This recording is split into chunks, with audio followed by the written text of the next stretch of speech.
desse negócio, desse mundo digital, eu fico impressionado. Eu vejo, converso com essa molecada, parece que tem chip, sabe tudo, né? E a gente não sabe nada. Nada. Olha para você, como eu te digo, como é que você não sabe isso?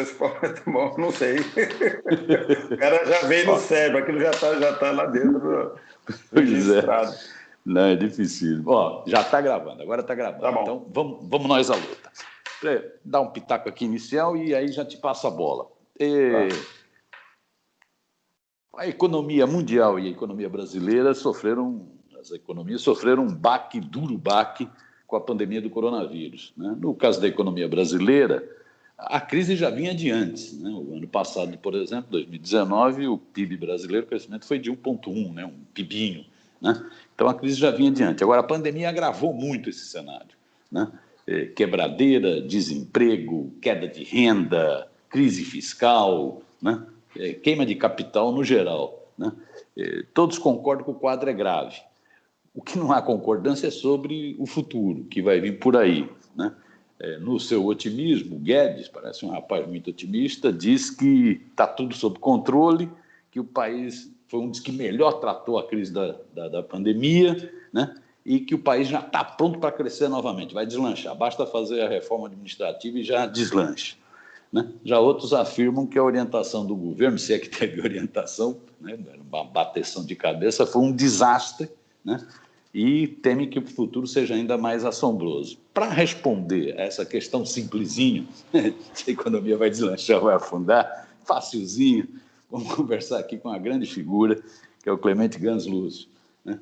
Clemente é uma grande figura, já tive a oportunidade de participar de várias reuniões com ele dirigindo, excelente sempre.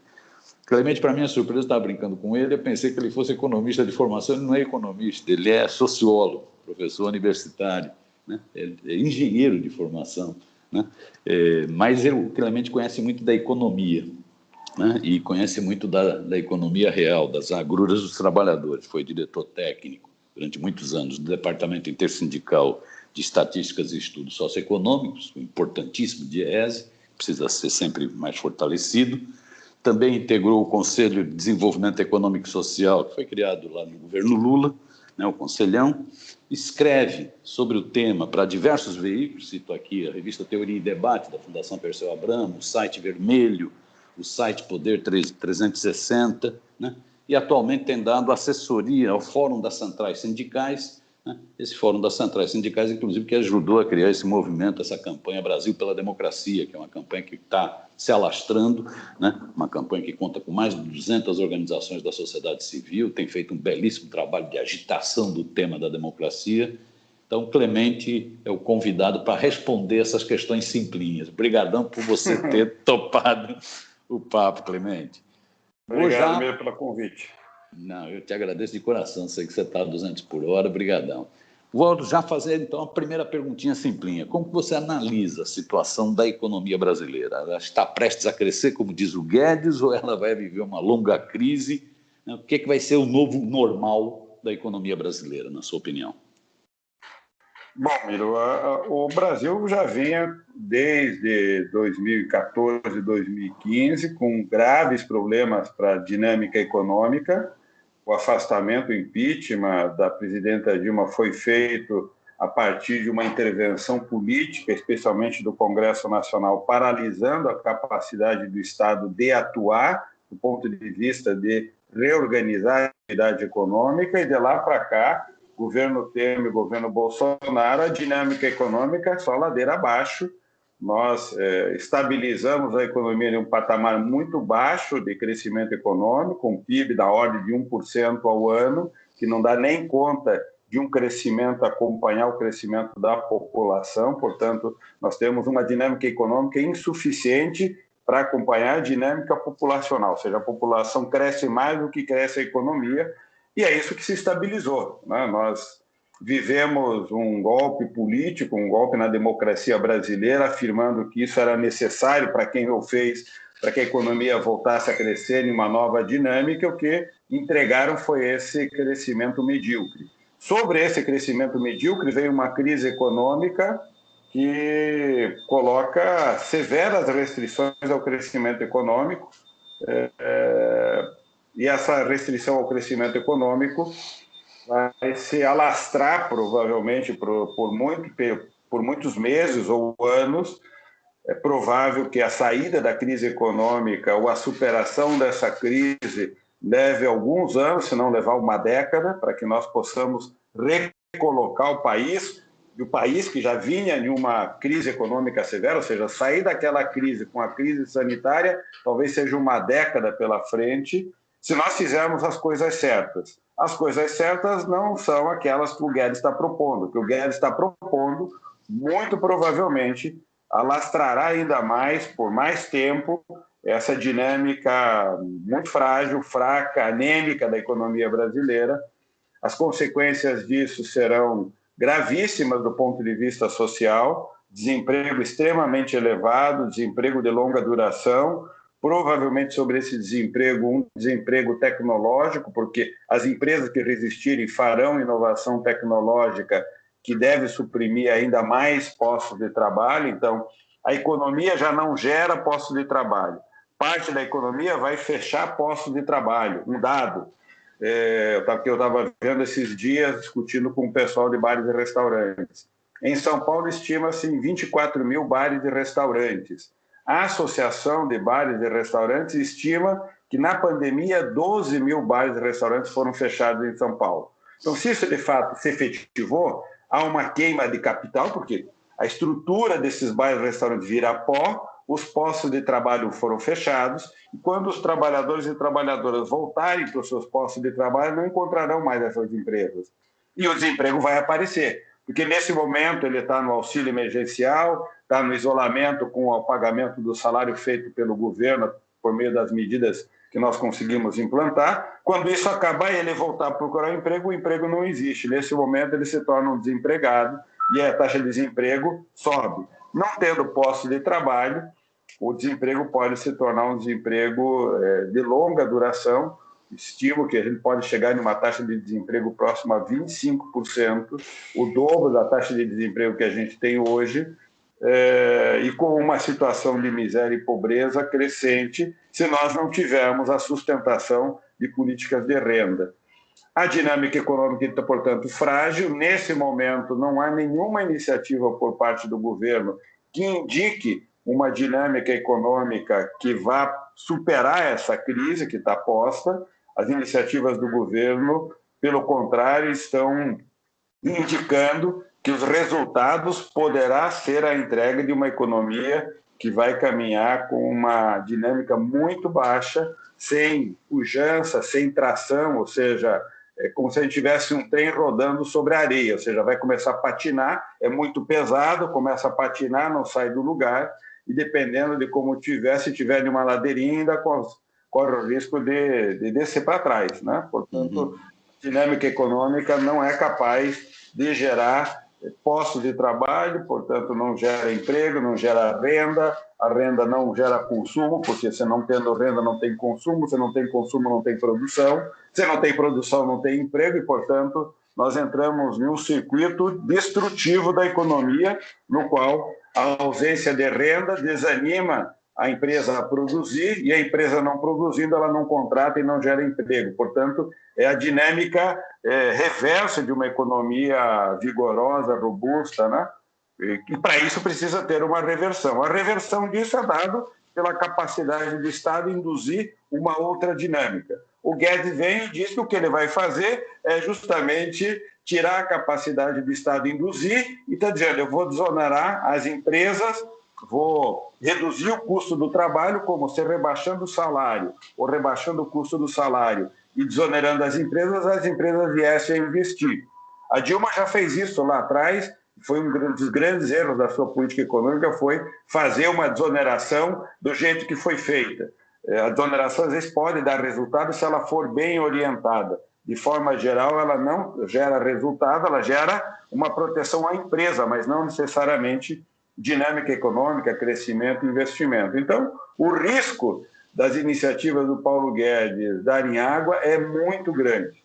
Aliás, O mundo que está tentando sair da crise de forma virtuosa está fazendo o oposto do que o Guedes está dizendo que vai fazer. Ou todos eles estão errados e só o Guedes está errado, ou eles estão certos e nós vamos sofrer as consequências do resultado da política econômica do Paulo Guedes. Acho que nem mais o Bolsonaro está gostando. O Bolsonaro ontem disse que deu cartão vermelho, né?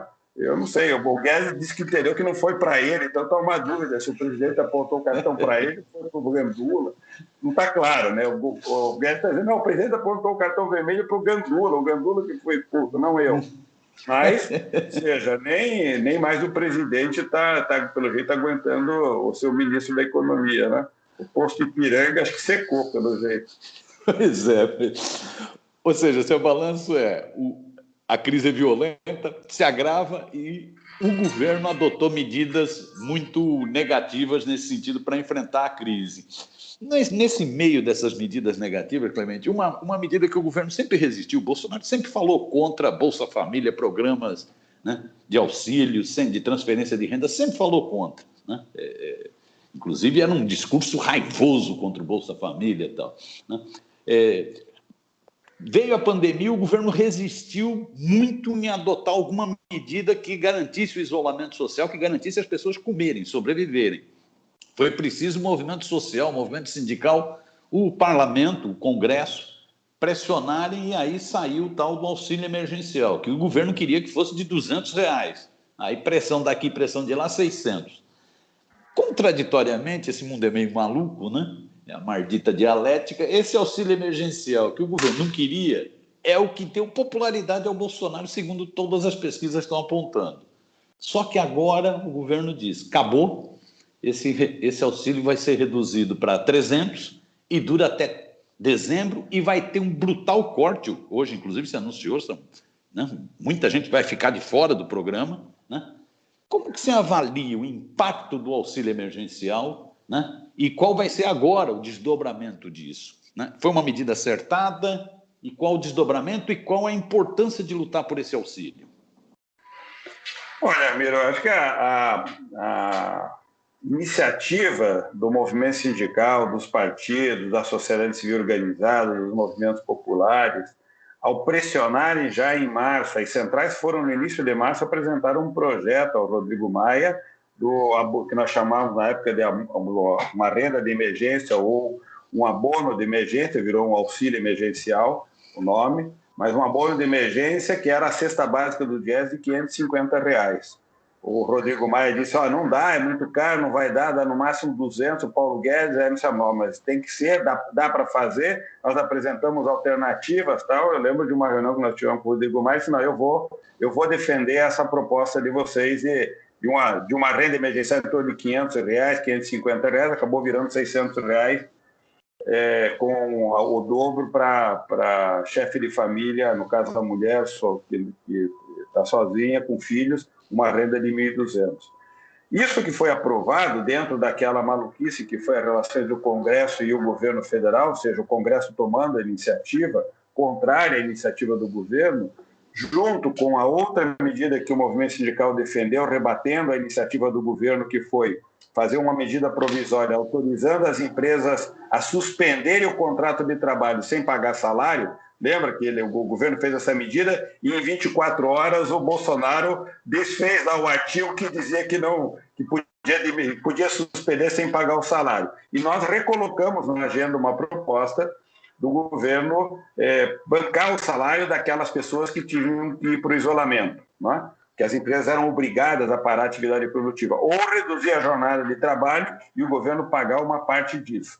Se a gente somar tudo isso, Miro, dá mais de 80 milhões de pessoas que foram protegidas, com R$600, R$1.000, R$1.200, R$1.500, R$1.800. Eu ouso dizer que nas economias em desenvolvimento, vamos chamar do sul do planeta, o Brasil fez o maior programa de proteção social. E talvez um dos mais importantes no mundo, não por uma iniciativa do governo federal, mas por uma iniciativa da sociedade que, junto com o Congresso, com os partidos, aprovou coisas que eram inimagináveis. Se a gente olhar para o Brasil, pensar a proteção que nós produzimos, Pensar que nós vamos gastar 5, 6, 7% do PIB esse ano para proteger as pessoas da renda e da crise é algo inimaginável, né? O Bolsa Família, o Lula e a Dilma ficaram um ano para gastar 0,5%, 1% do PIB ao ano, em um esforço hercúleo. Nós conseguimos 5, 6 vezes esse valor em uma proteção, em um contexto muito específico, mas foi a ação da sociedade contra o governo, porque o Guedes falava, ele começou a falar em R$150 e o governo chegou a falar em R$200. Nós fizemos 3 vezes mais. Eles falavam que isso era para mais ou menos 20 milhões de pessoas, nós estendemos isso para mais de 60 milhões de pessoas e trouxemos ainda a proteção para os assalariados. Então, de fato, nós produzimos no Brasil, quando eu digo nós, a sociedade, o Congresso, a despeito do governo federal. A contradição é o que você falou. Bom, quem está no governo é esse presidente, e ele vai faturar em cima disso que ele trabalhou contra. E ele foi contra, como governo, a implementar. Mas agora ele vai fazer o uso desse instrumento. A sua prorrogação, que nós estamos defendendo, foi feita até dezembro, nós defendíamos isso, só que ele prorrogou com metade do valor e vai colocar alguns empecilhos para tentar tirar algumas pessoas que estão sendo beneficiadas. Algumas, de fato, deverão deixar de receber porque voltaram a ter um posto de trabalho, voltaram a ter uma ocupação, isso é normal e é bom que seja assim. Algumas pessoas que receberam não deviam ter recebido, está correto, tem que corrigir e o sistema tem que fazer essas correções, mas ainda nós teremos muito provavelmente mais de 60 milhões de pessoas que deverão continuar sendo protegidas. O governo disse que não vai ser exatamente isso, então é uma disputa que vai ser feita. As centrais sindicais, o movimento sindical deve estar lançando essa semana uma campanha para que o Rodrigo Maia coloque em votação essa medida provisória e que, ao colocar em votação, o Congresso aprove a prorrogação não de R$300, mas de R$600 até dezembro. Isso é muito importante. Os estudos já mostram que esses R$600 nesses 4 meses já foi responsável por evitar uma queda de 2 pontos percentuais no PIB. Então, se a economia brasileira encolher 5% esse ano, se não tivesse o abono emergencial, ela ia encolher 7%. Então, ela ia encolher muito mais, ou seja, não só o abono emergencial ajudou a proteger as pessoas, mas também ajudou a proteger a economia. Menos empresas fecharam, houve produção, menos empregos foram fechados. Portanto, há também uma sustentação positiva nessa dinâmica. Agora, é uma disputa que a sociedade vai ter que fazer no Congresso e, é evidente, uma luta política, porque o governo, no caso o presidente, vai querer tirar os benefícios disso. As pesquisas mostram que, de alguma forma, ele recebe esse benefício, desse reconhecimento, que não é dele, mas que ele vai ter os benefícios dessa política que foi criada pelo Congresso e pela sociedade civil, organizada especialmente o movimento sindical. São as contradições desse mundo. Agora, ninguém torce quanto pior, melhor. Tem que cuidar do povo, né? Corretíssimo. Exatamente. Clemente, eu acho que você já fez aí um balanço dessa situação da economia, a sua avaliação sobre a política do governo, essa questão mais específica do auxílio. Eu queria te fazer uma pergunta mais projetando. Na sua opinião, o que seriam as medidas prioritárias? Só um segundinho aqui, pronto. Na sua opinião, o que seriam as medidas prioritárias para enfrentar a atual situação da economia, tanto no Brasil quanto no mundo? No caso do Brasil, especificamente, quais as medidas de maior impacto para a geração de emprego, para aumento de renda? Né?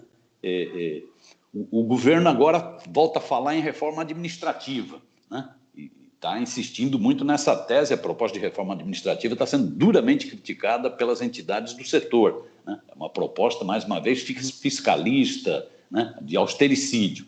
Mas eu queria saber o seguinte: nesse cenário de pandemia, desse novo normal, qual as suas prioridades para enfrentar a crise do ponto de vista dos trabalhadores? Bom, Miro, as prioridades, elas não são aquelas que o governo está apontando. A primeira delas era fundamental que o governo federal estabelecesse uma estratégia de coordenação do enfrentamento da crise sanitária com o enfrentamento da crise econômica, porque o enfrentamento da crise sanitária levou a uma crise econômica, não no Brasil, no mundo todo. O problema, primeiro, é que o governo atuou na descoordenação do enfrentamento da crise sanitária e na descoordenação do enfrentamento da crise econômica. Portanto, o governo não atuou em coordenar com governos estaduais, com as prefeituras, com os agentes econômicos, com os empresários, com os trabalhadores, coordenar a resistência à crise sanitária e, ao fazer bem isso, que outros países fizeram, sair mais rapidamente da crise econômica. Então, ao nós não fazermos bem uma coordenação e atuarmos descoordenando a economia e a sociedade, o que os estudos mostram em situações parecidas no passado é que as economias que fizeram o que o Brasil fez saíram mais tarde da crise e acumularam mais desgastes sociais e econômicos. Mais mortes, a estimativa que das 130 mil mortes, se o governo tivesse atuado na coordenação básica, incentivando a sociedade a usar máscara, incentivando a sociedade ao isolamento e distanciamento, incentivando a sociedade ao uso do álcool gel, nós teríamos evitado cerca de 80 mil mortes. Então, não é qualquer coisa. E estou dizendo 3 coisas básicas, não estou nem falando em SUS, em imposto de saúde, não estou falando nada disso, né? Não estou falando nada disso. Falando em coisas básicas que o governo atuou contra. O presidente incentivou o não uso de máscara, incentivou a aglomeração, ou seja, atuou nesse sentido. Quem toma a iniciativa dizendo que o governo cometeu um crime contra a humanidade, é verdade. Ele, como presidente, incentivou a morte de 80 mil pessoas que poderiam estar aqui hoje vivas, resistindo a essa crise. Bom, fazer isso bem feito levaria a economia mais rapidamente a sair, porque a sociedade se organizaria, se protegeria e mais rapidamente sairia da crise de forma organizada. Nós estamos saindo da crise econômica de forma desorganizada do ponto de vista sanitário. Não sei se vocês viram, mas nessa semana já começou a crescer o número de contágio de mortes no Ceará e no Acre. Ou seja, nós vamos começar a ver, com a volta da certa normalidade, um país que não se organizou para se proteger, vai voltar a aumentar o número de contágios e vai aumentar o número de mortes. O risco é grande, portanto, viveremos o efeito sanfona, né? Abre, fecha, isso para a economia é horrível. Então, a primeira coisa que deveria ser feita era estabelecer uma coordenação. Chance disso, zero com esse governo. Sem coordenação, as outras medidas ficam mais difíceis ainda de serem implementadas.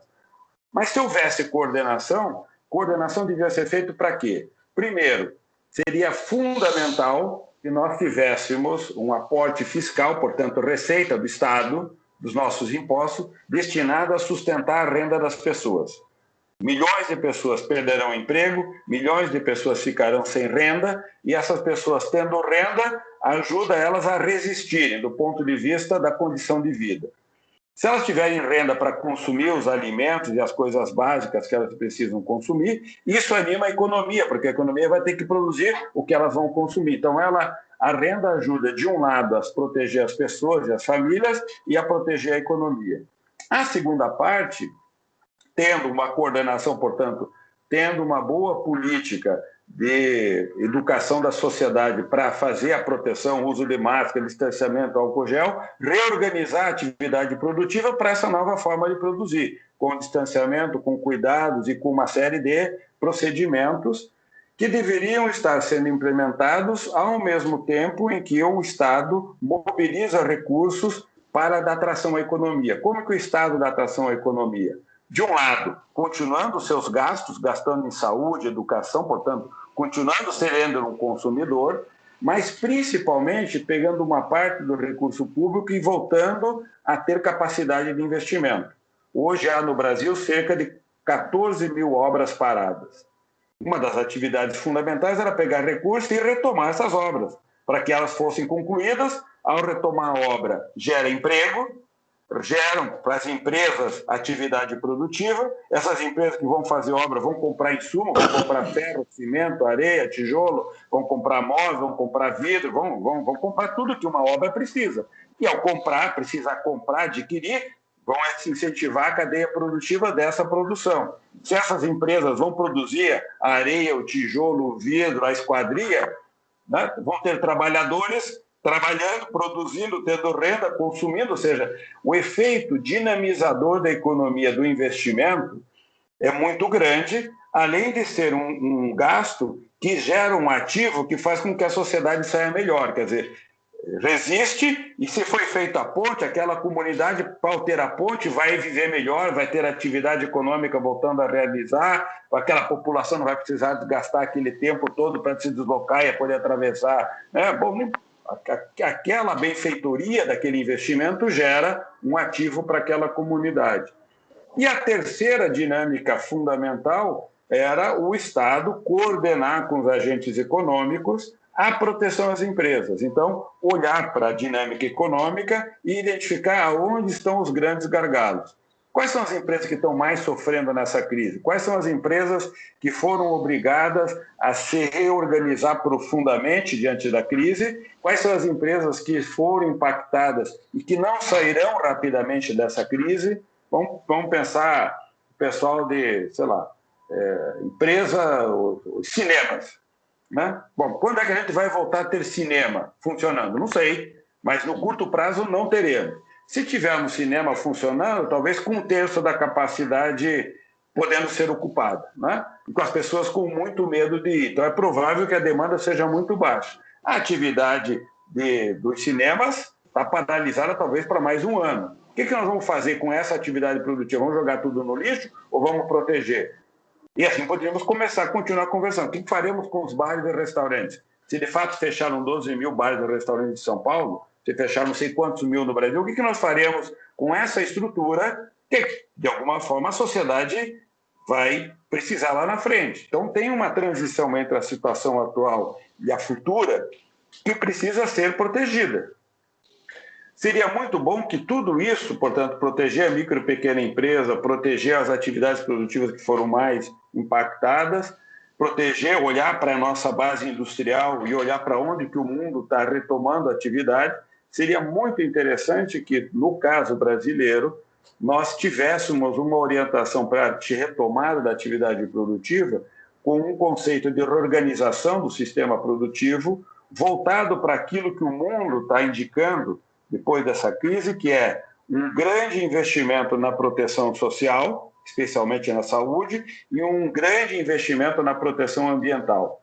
Agora a União Europeia está anunciando um pacote, um plano de investimento de 1,8 trilhões de euros, que dá mais ou menos perto de 10 trilhões de reais. Eles vão investir. Eles estão dizendo, nós vamos investir em indústrias que protejam o meio ambiente. Então, eles querem reorganizar a atividade produtiva com uma proteção ambiental.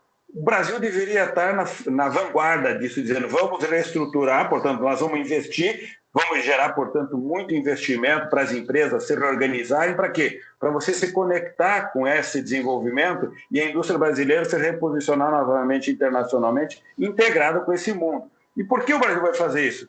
Porque, além de ser uma coisa integrada ao mundo, a nossa base territorial é de uma base territorial, de um território que tem ativos, solo, floresta, sol, água, todos ativos que precisam ser protegidos e que são grandes insumos para a atividade industrial. Então, nós poderíamos reconectar a nossa indústria com os nossos valores que estão presentes no nosso território e sair daí em 10 anos para frente, nós temos um país desenvolvido.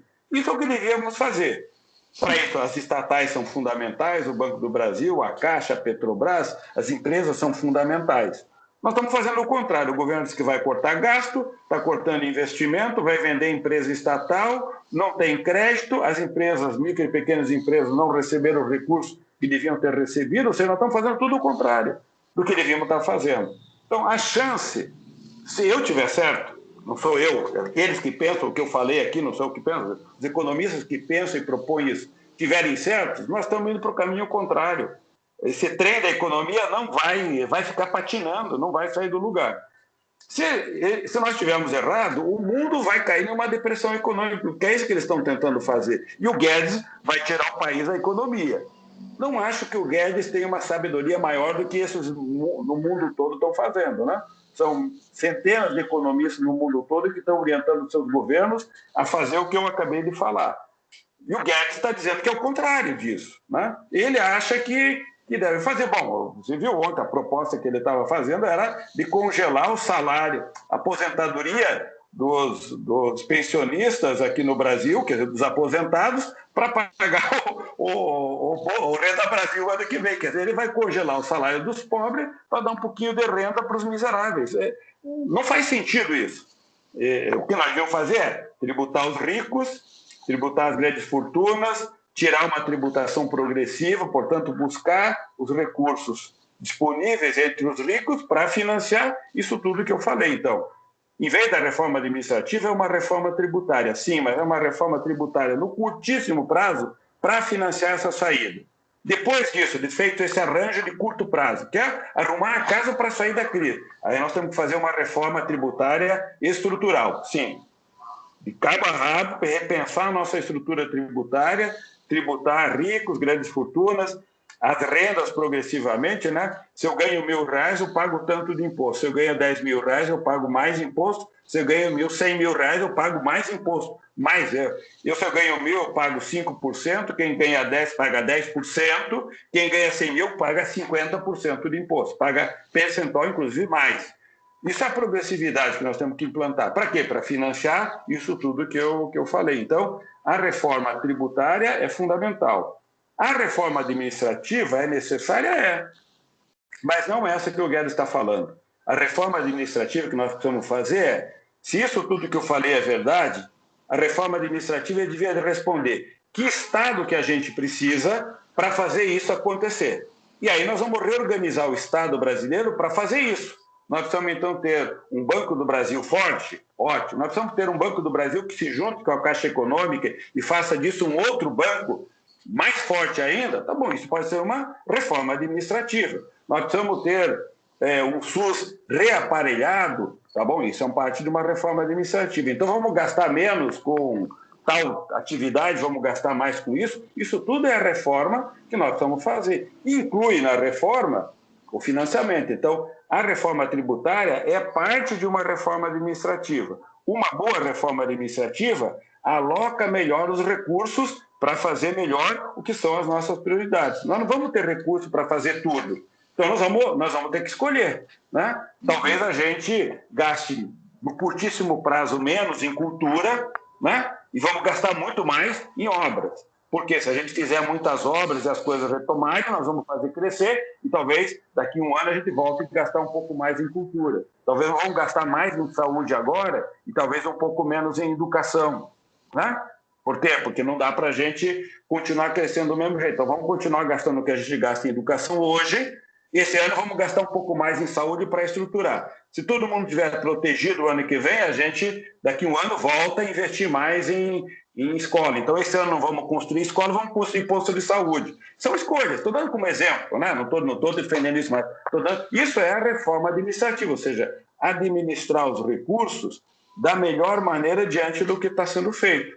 Proteger a renda das pessoas, proteger a saúde, proteger a educação e proteger o investimento seriam medidas urgentes de uma reforma administrativa. Mas não é isso que o Guedes está falando. O que ele está falando é flexibilizar a contratação de servidor, autorizar a demissão de servidor, ou seja, ele quer ajustar o custo do Estado. O que ele quer é gastar menos.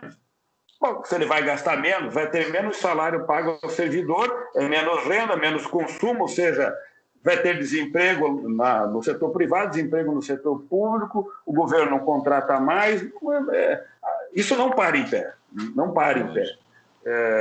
A lógica deles não é uma lógica que induz a economia a uma dinâmica virtuosa, pelo contrário, o resultado disso é uma dinâmica capenga, uma dinâmica no qual há um aumento de concentração de renda e riqueza, os ricos concentrarão renda e riqueza, porque eles vão continuar produzindo e crescendo, micro, pequenas e médias empresas fecham, né? Os postos de trabalho mais valorizados permanecem, a grande massa de trabalhadores e trabalhadoras ficará na pobreza e na miséria, sem emprego. Bom, isso não para em pé, a desigualdade cresce, conflito social, miséria, pobreza. Bom, aí a tragédia está circunda a gente em vários países. Eu acho que o projeto do Guedes, se o Bolsonaro não acordar, ele vai entregar um país muito difícil de ser administrado para frente. Tem muita coisa para fazer. Vamos ver. Mas eu acho que esse caminho não é um caminho que a equipe econômica olha e gosta dele. Está fazendo meio a contragosto. Não gostava dos R$600, foi obrigado a implantar. Não gostava de dar proteção salarial, a gente conseguiu dar proteção. Tudo bem, a gente conseguiu fazer isso, mas o problema é que essas coisas que nós conseguimos fantásticas não estão conectadas com isso que eu falei. Isso vai fazer uma falta enorme. Porque isso que a gente conseguiu produzir poderia ser um ativo muito importante para o país sair dessa crise, né? Se fosse bem usado, né? É aquela história, a gente conectou um vagão importante na economia brasileira, mas o governo foi lá e tirou o pino. Bom, se o trem começa a andar, o vagão fica parado, né? Ou talvez mais do que o vagão, a gente tinha colocado uma nova locomotiva para puxar o trem e o governo está desconectando a locomotiva, ou seja, foi importante porque protegeu as pessoas, mas ela pode não estar conectada com essa estratégia daí para frente. É isso. Está feito o diagnóstico, estão feitas as propostas. Agora é lutar para viabilizá-las. Clemente, excelente. Você gostaria de acrescentar alguma coisinha ou podemos fechar? Não, só uma coisa importante, Mira, é que nisso tudo, o movimento sindical, as entidades sindicais, as entidades da sociedade civil, nós temos que atuar no sentido da mobilização, do esclarecimento, da mobilização. Acho que esse semestre agora nós temos as eleições municipais. Seria muito importante que essas questões aparecessem na discussão das eleições municipais, ou seja, que a gente pudesse trazer no debate público esses elementos para que as pessoas fossem se dando conta dessas escolhas e que o voto delas vai fazer muita diferença se elas escolherem, por exemplo, bons vereadores e vereadoras, bons prefeitos e prefeitas que estejam sintonizados com essa estratégia e que sejam força social para pressionar o governo para outro redirecionamento da estratégia econômica. Fechou com chave de ouro. Boa, boa. Te agradeço muito, viu, Clemente? Obrigadão mesmo. E vamos trocando ideia. Tem essa reunião da campanha, tô dentro. Vamos trocando ideia. O que puder ajudar, tô aí. E te agradeço muito. Tá joia? Parabéns pelo trabalho aí. Tamo junto. Um abração aí. Tchau, tchau. Obrigadão. Tchau, tchau.